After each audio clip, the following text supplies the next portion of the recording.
오늘은 민사특별법과 예고한 바대로 민사특별법을 보겠습니다. 377페이지입니다.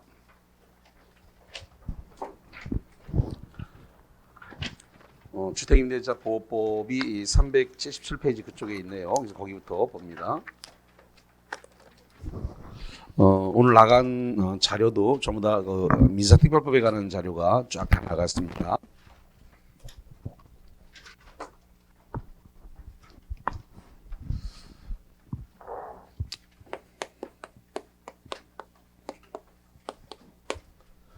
주택임대차 보호법은 미등기 무허가 건물, 미등기 무허가라도 이게 주거용으로 사용하고 있다. 주거용으로 사용하고 있으면 주택임대차 보호법이 적용이 된다 그랬고요.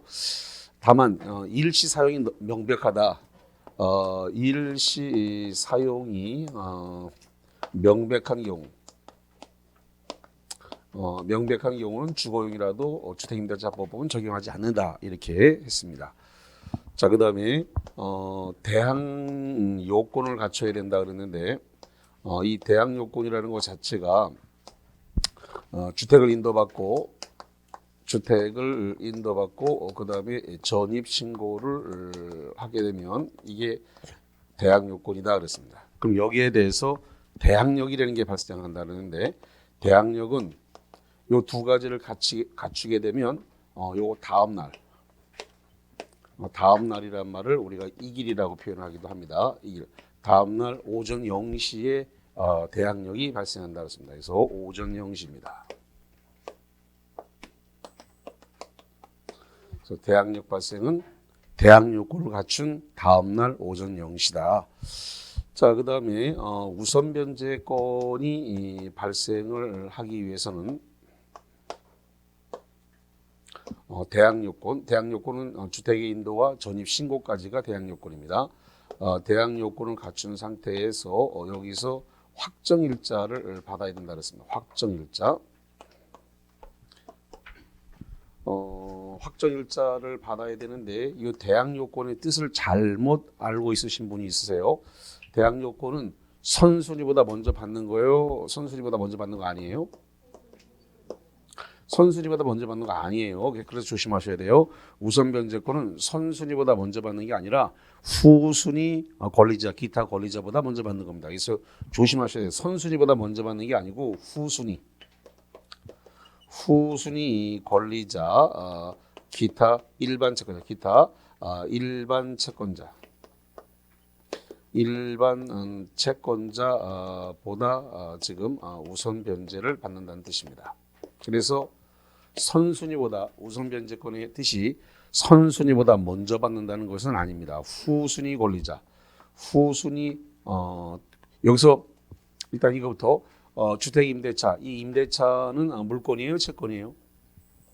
채권입니다. 환매권하고 임대차, 이거 채권이라는 거 기억하고 계셔야 돼요. 다시 한번 환매권하고 임대차는 뭐로 간다고요? 채권. 그래서 그거 잘 기억하셔야 되고 그러면 후순위 권리자가 만약에 물건이라는 겁니다. 저당권이라든가 근저당권이에요. 근데 앞에 있는 게 지금 임대차 채권이에요. 그러면 후순위라도 저당권, 근저당권, 물건이 먼저 변제를 받아가게 되거든요. 그러다 보니까 이 우선 변제권을 갖춤으로써 순서대로 받아가자 이렇게 돼버리는 겁니다. 그러면 순서대로 받아가다 보니까 후순위보다 임차권이 먼저 받아가게 되기 때문에 그래서 우선 변제권이라는 거지 선순위보다 먼저 받는 것은 아니랍니다. 선순위보다 먼저 받는 것은 뭐라고 표현하냐면 최우선 변제권이라고 표현해요. 다시 한번 선순위보다 먼저 받는 건 뭐라고 표현한다고요? 최우선 변제권. 용어가 달라요. 그래서 우선 변제권인지 최우선 변제권인지 구분이 좀 필요합니다. 최우선 변제권은 이것은 대항 요건, 대항 요건을 갖춰야 되고 이 대항 요건에다가 소액 보증금 임차인이에요. 소액 임차인이에요. 소액 임차인. 여기서 소액 임차인이라는 것은 보증금이 지금 소액 임차인이라는 소리예요. 그래서 이 최우선 변제권이라고 하는 것 자체는 지금 선순위 권리자보다 선순위 권리자보다 우선 변제한다 이 소리입니다. 단 조건이 소액 임차인이 되는데 이 소액 임차인이 여러 명 나올 수가 있습니다. 그래서 경매로 넘어갔을 때 예를 들어 가지고 원룸이라든가 오피스텔이라든가 이런 경우가 그게 소액 임차인이 여러 명 나올 수 있기 때문에 경락대금 주택가액의 2분의 1 이내에서만 그 소액 임차인들이 지지고 볶고가 하도록 되어 있습니다. 그래서 소액 임차인들이 너무 많아가지고 경락대금의 주택가액의 2분의 1 초과하면 얼마 이내에서만 그 소액 임차인끼리 나눠 가지라고요? 2분의 1 이내에서 주택가액의 2분의 1 이내에서 소액 임차인들이 분배하도록 이렇게 규정을 두고 있습니다. 자, 그 다음에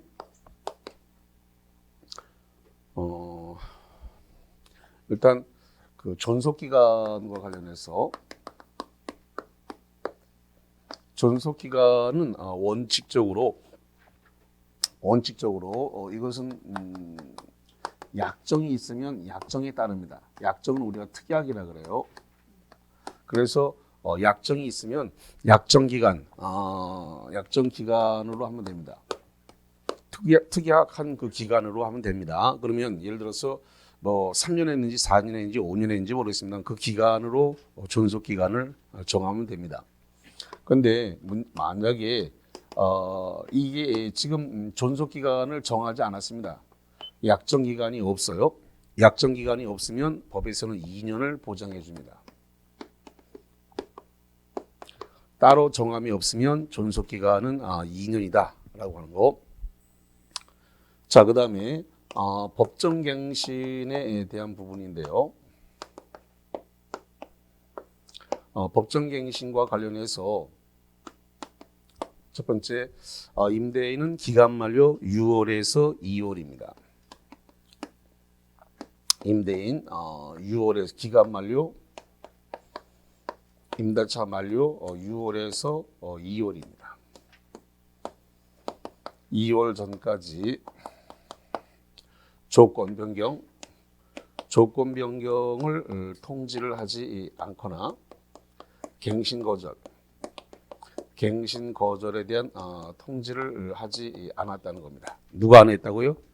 임대인이. 자, 임대인은 6월에서 2월입니다. 요거 법이 개정된 분이가 잘 보셔야 돼요.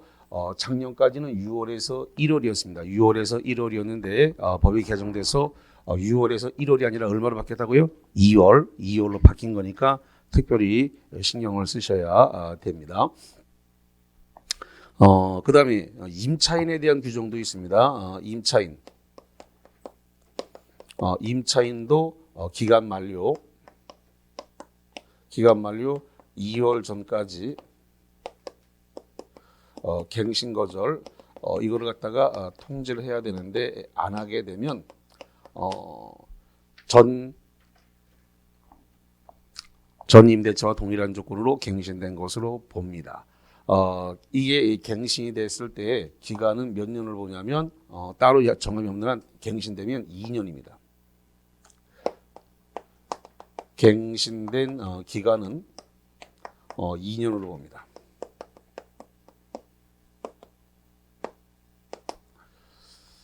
그래서 요 법정갱신이 됐을 때 계약 해지는 누구만 할 수 있냐면 임차인만 할 수 있습니다. 다시 한번 법정돼서 지금 2년 늘어났단 말이죠.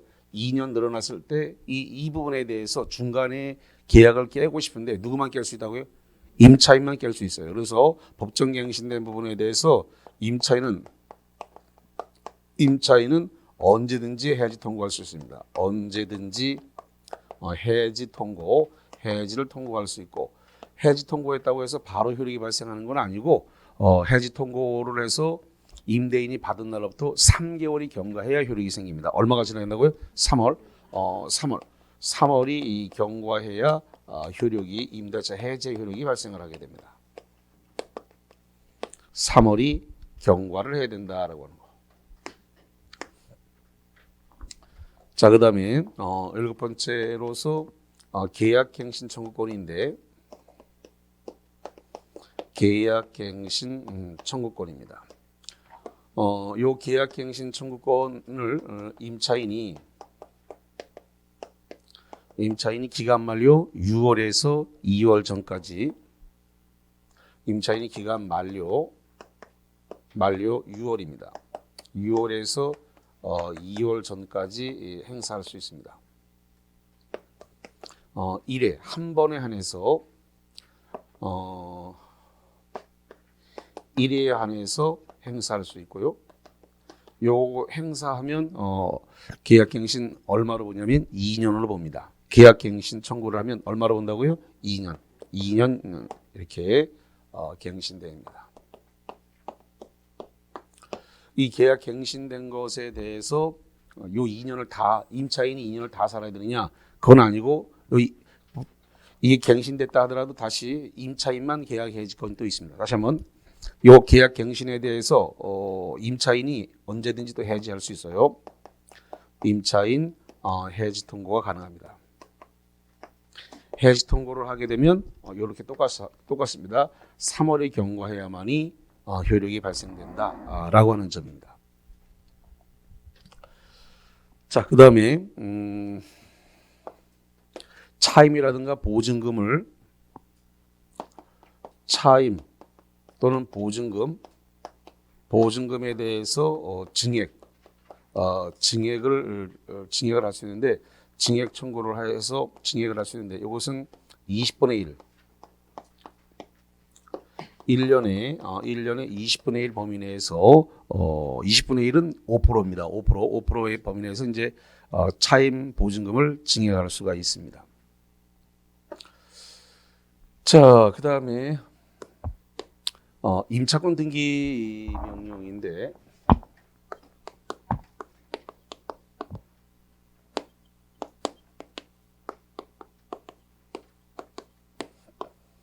임차권 등기 명령은 계약 기간이 끝났습니다. 계약 기간이 끝났으면 보증금을 반환해 줘야 되는데 보증금 반환을 안 해줘서 발생하는 문제입니다. 그래서 기간 만료 후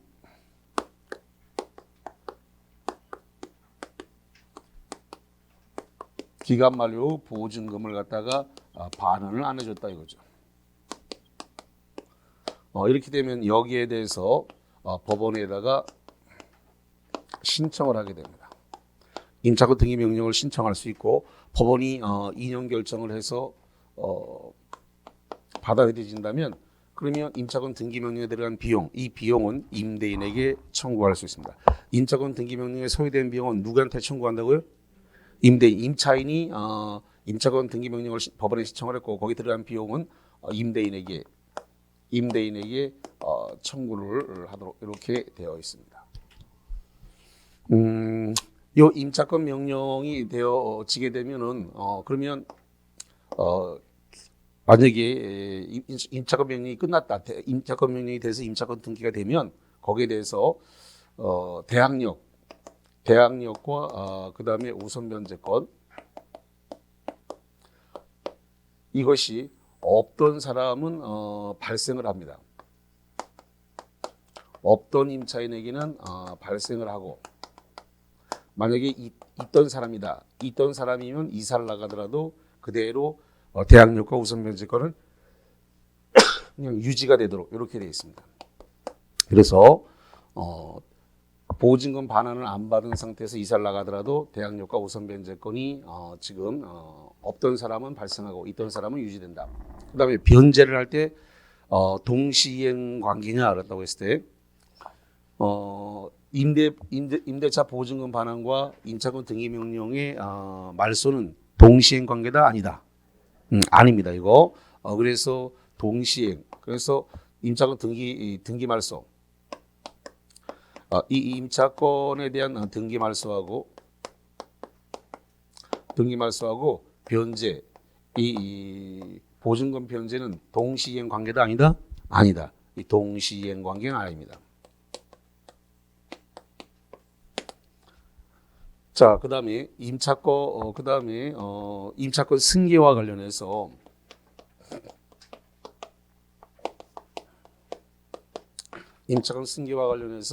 지금 상속인 없이 임차인이 사망을 했어요. 상속인 없이 지금 임차인이 사망했습니다. 상속인 없이 임차인이 사망을 하게 되면 이것은 가족 공동 생활을 하던 사실혼 배우자가 승계합니다.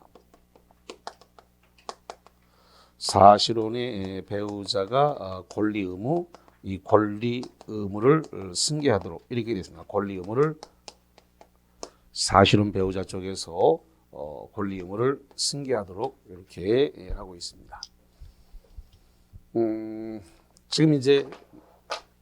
지금 문제가 되는 부분이 이제 뭐냐면은 6월 1일자로 전월세 신고제가 효력을 발생한다는 거예요. 6월 1일자로 오늘이 27일이니까 이제 며칠 안 남았는데 그러면 전월세 신고를 하는 6월 1일자 효력 발생하는 것은 어떤 게 적용을 받느냐면은 보증금이 6천만 원, 전월세 둘 다 똑같습니다. 전세든 월세든 보증금이 6천만 원이 초과되는 경우 또는 월세가 30만 원이 초과되는 경우 이 둘 중에 하나에 해당되면 전월세를 신고해야 됩니다. 단 기존에 있던 전월세는 신고를 하지 않고요. 6월 1일자부터 새로 계약을 맺는 게 적용이 됩니다. 기존에 있던 전월세는 신고한다고요, 안 한다고요? 안 합니다. 기존에 있던 것은 신고를 하지 않고 6월 1일 이후에 신규로 계약을 하는 경우 그 다음에 하나가 또 있는데 특이사항은 뭐냐면 기존에 있던 전월세가 갱신이나 변경을 해가지고 6천만 원이 초과되거나 월세가 30만 원이 초과되면 기존에 있던 전월세도 신고를 해야 됩니다. 변경을 해가지고 그러니까 6월 1일 이후에 계약 내용을 변경을 해가지고 보증금이 6천만 원이 초과되거나 월세가 30만 원이 초과되거나 둘 중에 하나가 해당이 된다면 전월세를 신고를 해야 되고 신고를 하지 않으면 100만 원의 과태료에 처합니다. 허위에 신고를 해도 100만 원의 과태료에 처합니다. 단 이 과태료에 처한다는 규정은 1년간 유예합니다. 그래서 내년 5월 31일까지 과태료는 부과하지 않습니다. 단 6월 1일자로 효력은 발생을 해요. 자, 다시 합니다. 전월세 신고는 언제자로 효력 발생한다고요? 6월 1일. 그래서 이번 6월 달부터 6월 1일부터 전월세 신고제는 법률적 효력이 발생해서 6월 1일 이후에 계약하는 것 중에서 모든 전월세가 신고를 하는 건 아니고 6천만 원이 초과되거나 30만 원, 월세가 30만 원이 초과되는 경우에만 신고를 한다. 그 다음에 기존에 있던 전월세는 신고하지 않는다. 단 기존에 있던 전월세가 조건을 변경을 해가지고 보증금이 6천만 원 초과하거나 월세가 30만 원 초과하면 그것도 신고 대상으로 포함된다.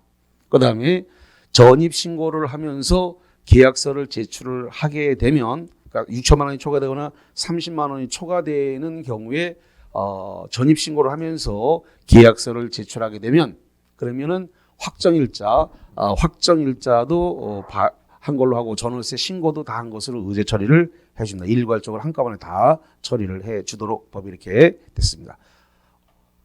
6천만 원이 초과되는 전월세, 30만 원이 초과되는 전월세의 경우에 한해서 계약서를 제출하면 확정일자와 전월세 신고를 한 것으로 다 뭐 한다고요?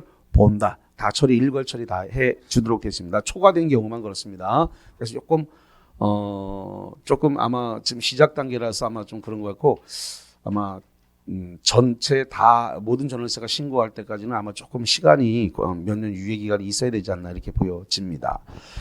자, 그 정도 보셨고요. 오늘 그 프린트물 드린 거와 관련해서 문제 1번을 한번 풀어보시죠.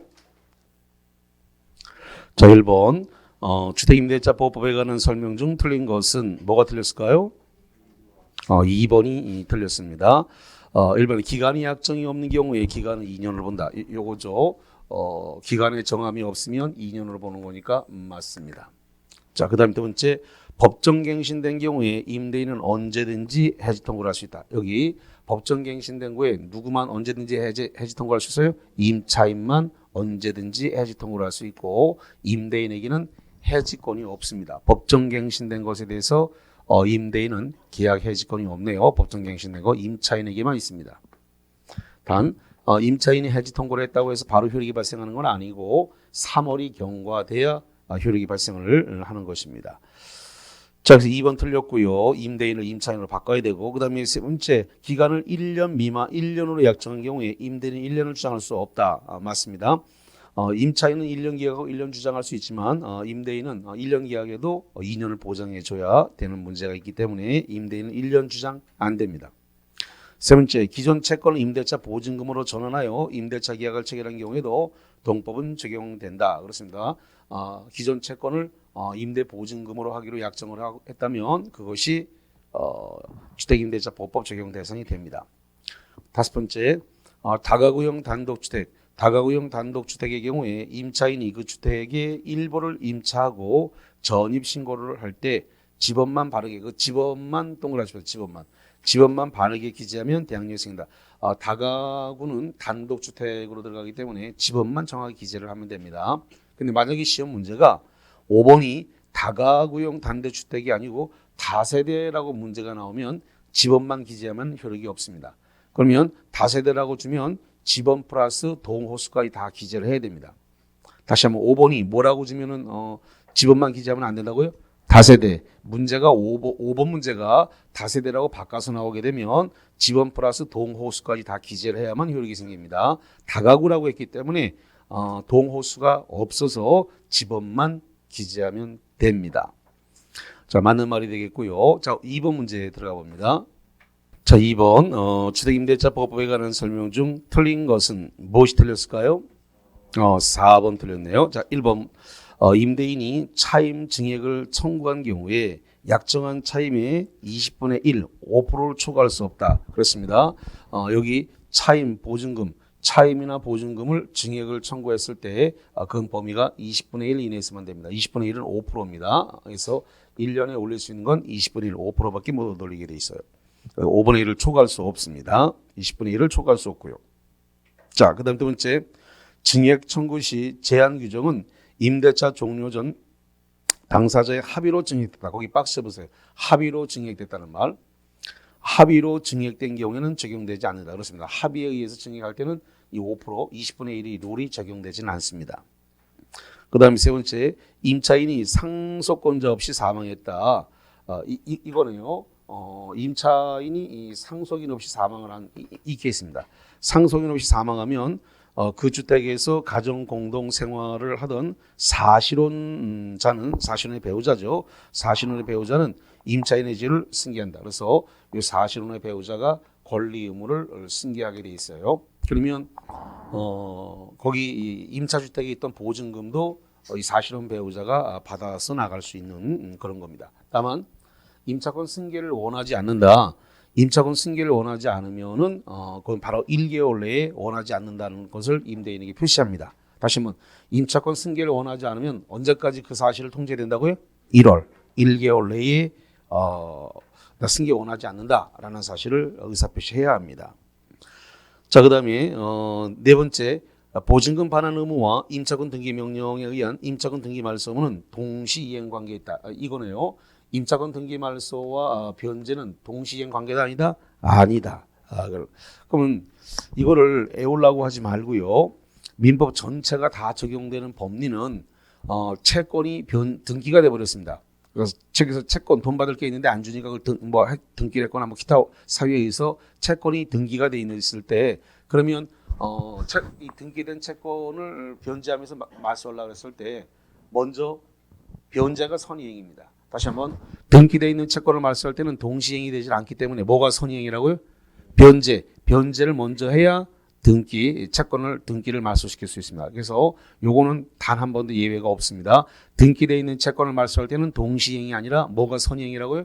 변제가 선이행이다라고 하는 거 예외가 없다. 이렇게 정리를 하겠습니다.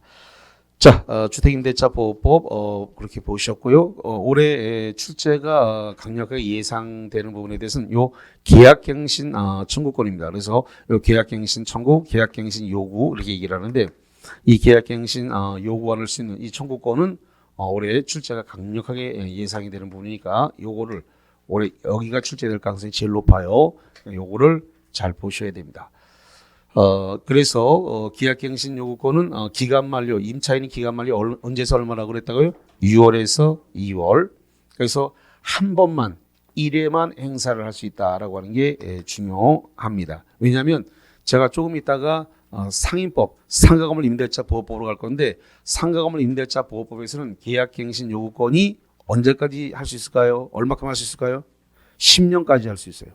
그래서 이게 다르단 말이에요. 그래서 시험 문제를 구성해서 상가건물 임대차법은 10년을 초과하지 않는 범위에서 되지만 주임법상의 계약갱신권은 딱 한 번밖에 안 된단 말이죠. 그리고 기간은 2년이에요. 근데 상인법은 10년까지 최초 계약년도 포함해서 10년까지 계약갱신이 되기 때문에 큰 차이를 보이고 있습니다. 자, 그래서 특별히 보시고 그다음에 전월세가 일단 효력이 발생을 했기 때문에 그것도 신고사항, 전월세 신고사항도 시험 범위 안에 들어가게 됐습니다. 그래서 6월 1일자로 효력 발생했으니까 그래서 제가 말로 충분히 설명을 드렸습니다만은 문제화해서 드리는 것은 9월 달에 동형 모의고사 과정에서 7, 8월은 단원별 문제풀이기 때문에 그거는 서울에서 내놓은 교재를 써야 되니까 그걸 쓰고 그다음에 9, 10월은 문제를 만들어서 시험 문제를 풀고 해설하고 하는 거니까 그때 만들어진 문제는 그때 드리도록 하겠습니다. 자, 그래서 그렇게 보도록 하고 그다음에 이제 상가건물 임대차 보호법으로 가겠습니다. 385페이지입니다. 385, 386 이쪽이 이제 상가건물 임대차 보호법 상인법이 되겠습니다.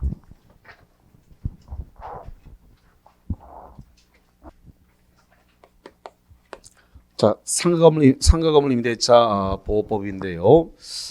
상가건물 임대차 보호법은 일단 대상이 사업자 등록이 가능한 건물이라야 일단 대상이 됩니다. 사업자 등록이 가능한 건물입니다. 사업자 등록이 가능해야 되고 이 사업자 등록이 가능한 건물에서 영리 활동을 해야 됩니다. 영리라는 걸 다른 말로 얘기해서 영업이라 그래요. 영리, 영업 활동을 해야 됩니다. 자, 그러면 예를 들어서 상가 1층을 임차를 했습니다.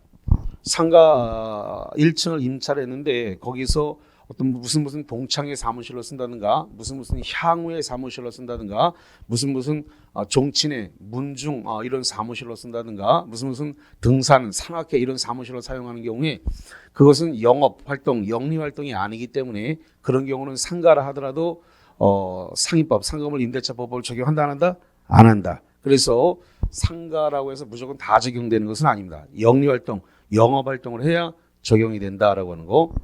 자, 또 하나 기억해야 될 것은 일시 사용이 명백한 상가인 경우도 상인법은 적용되지 않습니다. 예를 들어서 땡처리용 상가다. 땡처리용이 뭔지 아시죠? 예, 뭐 등산복이라든가 뭐 양말이라든가 뭐 이런 거 해가지고 눈물의 고별전 뭐 이러면서 이렇게 뭐 싸게 뭐 50% 80%막 이렇게 뭐 90% 이렇게 싸게 판다 이렇게 광고를 하는데 땡처리용 상가를 얻었어요. 보통 그런 땡처리용 상가는 보통 3개월 정도 얻거든요. 몇 개월 얻는다고요? 3개월. 그럼 3개월을 얻게 되면은 거래계에서 그 거래계라고 하는 말은 그 중개업소에서 그 소리입니다. 그 거래계에서는 이걸 갖다가 깔세로 계약을 합니다. 다시 한번 뭘로 계약한다고요? 깔세. 깔세가 뭐냐면 원래 정상적으로 한다 그러면 한 달 쓰고 월세 내고 한 달 쓰고 사용료 내고 월세 내고 이렇게 되는 게 정상인데 깔세이기 때문에 3개월치를 한꺼번에 다 받아요. 미리. 그러니까 만약에 상가가 100만 원, 월세가 100만 원이다 그러면 300만 원어치를 미리 다 선불로 받는 겁니다. 그래서 그걸 이제 300만 원 다 받고 한 달씩 깔아가는 거예요. 그래서 그걸 깔세라 그래요. 그래서 땡처리용 상가 같은 경우는 이제 깔세로 해서 한꺼번에 다 받죠. 그래서 그렇게 일시 사용이 명백한 경우는 상가라 하더라도 상인법이 적용되지 않습니다. 자, 그다음에 대항 요건과 관련을 해서 여기는 상가를 인도받고 그다음에 사업자 등록 사업자 등록을 신청을 했습니다. 주의해야 될 것은 사업자 등록증을 교부받을 걸 요하지는 않습니다. 사업자 등록증은 교부받지 않아도 되고 사업자 등록을 신청하게 되면 대항 요건을 갖춘 겁니다. 물론 다음날 이길 오전 0시에 대항력은 발생을 합니다. 그래서 일단 상가를 인도받고 사업자 등록한 거 여기까지가 대항 요건이고 다음날 오전 0시에 대항력이 발생을 한다. 우선 변제권도 똑같습니다. 이것도 대항 요건에다가 확정 일자를 받으면 우선 변제권, 마찬가지로 선순위한테 먼저 받는 건 아니고 후순위 기타 일반 채권자보다 우선 변제한다는 거. 최우선 변제권, 대항 요건 갖추고 소액 임차인, 소액 보증금이었을 때 최우선 변제를 받습니다. 단 이것도 똑같습니다. 상가 경락대금, 상가가액에서 2분의 1 이내에서만 최우선 변제입니다. 그래서 소액 임차인이 상가 임차인이 여러 명일 때 여러 명이면 2분의 1의 범위 내에서 다시 자기들끼리 분할해 가도록 이렇게 되어 있습니다. 자, 그 다음에 존속기간, 상가에 대해서 존속기간은 약정, 특약이 있으면 약정기간 내로 하고 특약이 없으면 여기 주의하셔야 됩니다. 이제 여기는 1년입니다. 자, 상인법 따로 정함이 없으면 계약기간 1년이고요. 법정갱신인데 임대인은 기간 만료 6월에서 자 여기 주의하셔야 됩니다. 6월에서 2월로 되어 있는 건 어디예요? 주임법이에요. 주임법. 다시 한번 6월에서 2월로 되어 있는 건 어디라고요? 주임법. 상인법은 1월로 되어 있기 때문에 조심을 하셔야 됩니다. 여기 헷갈리기 굉장히 쉽습니다. 자 그래서 상인법은 법정갱신 기간 만료 6월에서 얼마라고요? 1월. 1월 전까지 조건변경 통지, 갱신 통지가 없으면 법정갱신이 됩니다. 그 다음에 임차인이 2개월 전까지 갱신거절 통지를 하지 않았다. 이 조항이 상인법에는 적용되지 않습니다. 이 조항이 상인법에는 적용되지 않아요. 이건 2개월 전까지라고 되어 있는 건 주임법만 있고 상인법에는 그 내용이 없습니다. 그 다음에 법정갱신되면 기간은 2년이 아니라 여기는 상인법이기 때문에 1년으로 합니다. 1년. 그 다음에 임차인이 언제든지 해지 통고할 수 있다라고 하는 거 맞고 똑같습니다. 그 다음에 해지 통고했다 해서 바로 효력이 생기는 게 아니라 3월이 경과해야 효력이 생깁니다. 자, 그 다음에 계약갱신 요구권, 청구권인데 여기도 좀 주의해서 보셔야 돼요. 임차인이 기간 만료 6월에서 2월이 아니라 1월입니다. 다시 한번 계약갱신 요구권도 6월에서 얼마로 되어 있다고요? 1월로 되어 있습니다. 자, 그 다음에 지금 여기 이 상인법상 계약갱신 요구권, 이 청구권은 최초 연도 포함해서 10년을 초과하지 않는 범위 내 이렇게 되어 있습니다. 최초 계약연도 포함해서 몇 년 이내로 되어 있다고요? 10년. 10년 이내 이렇게 되어 있으니까 10년을 초과하면 돼요? 안 돼요? 안 되죠. 10년을 초과하면 안 돼서 10년 이내에서 계약갱신 요구를 할 수 있다는 겁니다. 자, 그러면 이제 시험 문제가 나왔을 때 되게 잘 틀리는 게 이건데요.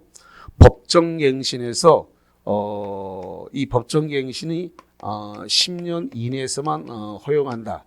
이 조항이 법정갱신에 여기 계약갱신 요구권 최초 계약연도 포함해서 10년 이내다. 10년 초과하면 안 된다라고 하는 이 규정이 법정갱신에 적용합니까? 안 합니까?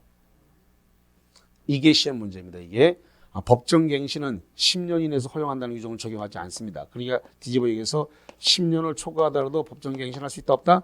있다요. 이걸 아주 조심하셔야 돼요. 다시 말합니다. 여기가 지금 승부가 나니까 조심하셔야 돼요. 법정갱신은 이거부터 계약갱신 요구권은 최초 계약연도 포함해서 10년 이내니까 10년을 초과할 수 없다. 계약갱신 요구권, 청구권은. 그런데 법정갱신은 10년 이내에서만 법정갱신을 할 수 있다. 허용된다는 규정이 없기 때문에 10년을 초과하더라도 법정갱신할 수 있다 없다? 있다. 어디서 이게 적용될까요? 이런 게 주로 많이 적용될까요? 재래식 시장에서 주로 많이 적용돼요. 재래식 시장은 장사를 오래 했던 분들이 계속 있기 때문에 그분들은 계속 갱신해서 계속 쓸 수 있기 때문에 그럼 10년, 20년, 30년 계속 할 수 있는 거예요. 그렇기 때문에 10년 적용이 안 되기 때문에 법정갱신해서 계속 쓸 수 있어요. 10년 초과되더라도 계속 쓸 수가 있는 거예요. 주로 재래식 시장에서 주로 많이 적용되는 그런 내용입니다. 그래서 여기가 헷갈리니까 요거 많이 주의하셔야 돼서 법정갱신은 10년 이내에서 10년 이내가 허용된다는 규정 적용 안 하기 때문에 10년을 초과하더라도 법정갱신할 수 있다. 주로 재래식 시장에서 많이 적용되고 10년 이내로 제한하는 건 계약갱신 요구권이다. 그 다음에 차임 보증금 증액 청구가 주임법 20분의 1로 돼 있는데 20분의 1을 퍼센트를 바꾸면 5%예요. 그래서 주임법은 20분의 1, 5%로 돼 있는데 아예 상임법은 퍼센트가 100분의 5로 돼 있습니다. 얼마로 돼 있다고요? 100분의 5. 100분의 5나 20분의 1이나 같죠? 네. 다만 조문상의 차이예요. 조문상의 차이. 그래서 주임법은 5%인데 법조문은 뭐로 돼 있다고요? 20분의 1. 법조문 자체가 20분의 1. 5%예요. 5%. 근데 법조문 자체가 20분의 1. 그 다음에 상임법은 뭐로 돼 있다고? 100분의 5. 이렇게 됐습니다. 20분의 1이나 100분의 5나 같아요. 근데 이제 법조문이 차이가 있단 말이죠. 그래서 20분의 1로 법조문은 돼 있고 상임법은 100분의 5로 돼 있다. 이렇게 보면 물론 퍼센트 상률은 5% 똑같은 건데 그 다음에 임차권 등기 명령도 같습니다. 기간 만료 후 보증금이 반환되지 않으면 법원에다가 신청을 하고 법원이 인용해서 임차권 등기 명령을 받아들이게 되면 임대인에게 비용을 청구할 수 있습니다. 그래서 비용을 임대인 보고 내세요라고 할 수 있고 대항력 우선 변제권 없던 사람은 발생하고 있던 사람은 유지되고 임차권 등기 말소와 변제는 동시행이 아니니까 변제가 선이행이 됩니다. 자, 그다음에 임차권 승계는 주임법에만 있습니다. 다시 말합니다. 임차권 승계는 어디만 있다고요? 주임법에만 있고 상임법에는 임차권 승계가 존재하지 않습니다. 여기 임차권 승계가 주임법에는 있지만 상임법은 있다 없다? 없다. 대신에 그래서 여기에 임차권 승계에 관한 규정이 주임법만 있고 상임법은 없는 대신에 상임법에 하나가 다른 주임법에 없는 내용이 하나가 있는데 권리금 회수에 관한 규정이 하나가 있습니다. 뭐가 있다고요? 권리금 회수. 이 권리금 회수가 주임법에는 없고 상임법에는 있는 내용이라서 요게 아까 임차권 승계가 주임법에만 있고 상임법 없는 거 똑같습니다. 요거 한 개씩이 지금 차이가 있습니다. 권리금 회수. 이 권리금 회수는 언제까지 해야 되냐면 임차인이 기간 만료 6월에서 만료 6월 전부터 해서 종료 시까지입니다. 임대차 만료 종료 시까지 신규 임차인으로부터 권리금을 받아갈 수 있도록 이렇게 되어 있습니다. 이 임차인이 지금 기간 만료 6월 전부터 종료 시까지 권리금을 받아가려고 하는데 만약에 임대인이 방해를 했다. 임대인이 방해를 하게 되면 여기에 대해서 손해배상을 청구할 수 있는데 방해를 하게 되면 기간 만료로부터 임대차 종료시로부터 해가지고 종료 만료죠. 종료시로부터 해서 3년 내에 손해배상을 청구할 수 있다. 손해배상을 청구할 수 있도록 이렇게 되어 있습니다. 자, 요 계약갱신과 관련해 가지고 아까 주임법, 상임법 둘 다 똑같이 있었습니다만은 주임법에서는 차임이 2기가 연체가 되면 해지 사유가 됩니다. 다시 말하면 주임법은 차임 몇 기가 연체됐다고요? 2기. 2기가 연체되면 해지 사유이기 때문에 계약갱신을 거절할 수 있다. 그런데 상임법은 몇 개로 되냐면 3기로 되어 있습니다. 다시 한번 주임법은 몇 개라고요? 2기. 상임법은 3기.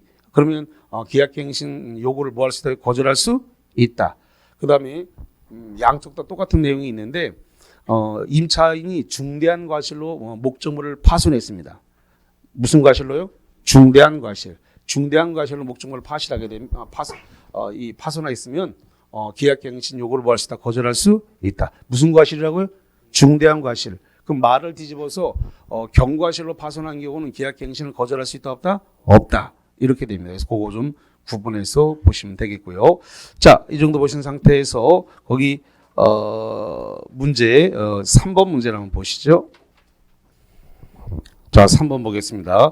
상가 건물 임대차 보호법에 관한 설명 중 옳은 것은 번호로 해볼까요? 몇 번 옳다? 3번이 올래요. 1번 기간을 약정하지 않은 경우에 기간을 2년으로 한다. 2년으로 한다는 것은 주임법이고 상임법은 몇 년으로 하도록 되어 있어요? 1년이죠. 1년. 네. 두 번째, 임차인이 차임 연책이 2기의 차임액에 달할 때는 임대인은 계약을 해지할 수 있다. 2기일 때 해지하는 건 뭐예요? 주임법이고 여기 상임법은 몇 개로 되어 있어요? 3기죠. 자, 그 다음에 두 번째, 차임 또는 보증금의 증액 청구는 청구 당시에 차임 또는 보증금의 100분의 5의 금액을 초과하지 못한다. 여기 써놨습니다만은 주임법은 법조문이 뭐로 되어 있다고요? 100분의 5. 100분의 5. 그래서 5%예요. 근데 자, 말을 잘못했네. 주임법은 20분의 1, 상임법은 뭐로 되어 있다고요? 100분의 5. 주임법은 20분의 1, 상임법은 100분의 5. 이렇게 되어 있습니다. 그래서 3번 맞네요. 100분의 5. 그 다음 네 번째, 사업자 등록 대상이 아닌, 아닌 건물을 박스 쳐보세요. 아닌 건물에 대해서도 동법은 상임법인데 상임법을 적용한다. 여기 보니까 사업자 등록이 가능한 건물이어야 한다 그랬습니다. 사업자 등록이 가능하지 않은 건물은 상임법 대상이 아닙니다. 다섯 번째, 소액 임차인은 보증금 중 일정액이 임대건물 가액의 3분의 1을 초과하는 경우에는 임대건물 가액의 3분의 1에 해당하는 금액이 하나요. 우선 명시권이 있다. 소액 임차인 여기 보세요. 소액 임차인은 얼마 범위 내에서만 받아갈 수 있다고요? 2분의 1 범위 내에서만 받아가는 거예요. 그래서 거기서 상가 가액이라고 하는 건 경락 금액을 얘기하는 겁니다. 상가 가액, 경락 금액의 2분의 1 범위 내에서만 소액 임차인이 여러 명 나올 수 있습니다. 소액 임차인이 여러 명 나왔을 때 경락대금 상가 가액이 2분의 1 범위 내에서만 분할해 가도록 합니다. 그래야 경매를 신청한 저당권자, 근저당권자가 돈을 받을 수 있기 때문에 또는 은행이 될 수도 있겠죠. 그렇기 때문에 2분의 1로 법조문에 한계를 지우고 있는 겁니다. 자, 그래서 맞는 거는 3번만 맞았고 이제 4번 가보겠습니다. 자, 4번 상가건물 임대차 보호법상 계약갱신 요구권과 법정갱신에 관한 설명 중 틀린 것은 1번 계약갱신 요구권은 최초의 임대차 기간을 포함한 전체 임대차 기간을 10년을 초과하지 않은 범위 내에서만 행사할 수 있다. 잠깐 4번은 몇 번이 틀린 거예요? 4번이죠. 그래서 1번 그래서 최초 계약연도 포함해서 10년 이내에서만 되니까 10년을 초과할 수 없어요. 그러니까 1번 지문 맞는 말이고 두 번째 이번에 1의 경우에 최초의 임대차 기간에는 법 시행 이전에 체결되었다가 법 시행 이후에 갱신된 기간도 포함하니까 맞고요. 세 번째 임차인이 3기의 차임액에 달하도록 차임을 연체한 사실이 있는 경우에는 계약갱신 요구를 거절할 수 있다. 그래서 주임법은 2기, 상임법은 3기 이렇게 되어 있으니까 계약갱신 요구를 거절할 수 있습니다. 네 번째, 임차인이 임차한 건물의 전부 일부를 경과실로 파손한 경우에는 계약갱신 요구를 거절할 수 있다가 아니라 없다. 경과실이 아니라 뭘로 파손해야 돼요? 중과실로 파손한 경우에 계약갱신을 요구를 거절할 수 있고 경과실일 때는 거절하지 못합니다. 4번 틀리고 5번. 법정갱신은 전체 임대차 기간이 10년을 초과하는 경우에도 가능하다. 여기 보세요. 법정갱신은 10년 이내에서만 허용한다는 규정이 없으니까 10년을 초과하더라도 법정갱신을 할 수 있다 없다? 있다. 그래서 여기하고 조심하라 했습니다. 계약갱신 요구는 10년 이내니까 10년 초과 못하지만 법정갱신은 10년을 초과된다. 그래서 거기 4번에 1번하고 5번을 비교하셔야 돼요. 4번의 1번은 계약갱신 요건은 10년 초과하면 안 된다고 돼 있죠? 그런데 4번의 5번은 뭐라고 돼 있어요? 법정갱신. 그러니까 4번 1번은 계약갱신 요건이고 4번의 5번은 법정갱신인데 법정갱신은 10년을 초과하더라도 법정갱신 할 수 있다 없다? 있다. 재래식 시장에서 주로 적용이 된다. 이렇게 말씀을 드렸습니다. 좋습니다. 이렇게 해서 주임법 상임법까지 다 봤고요. 좀 쉬었다가 와가지고 가등기 담보에 관한 법률 가담법을 보도록 하겠습니다.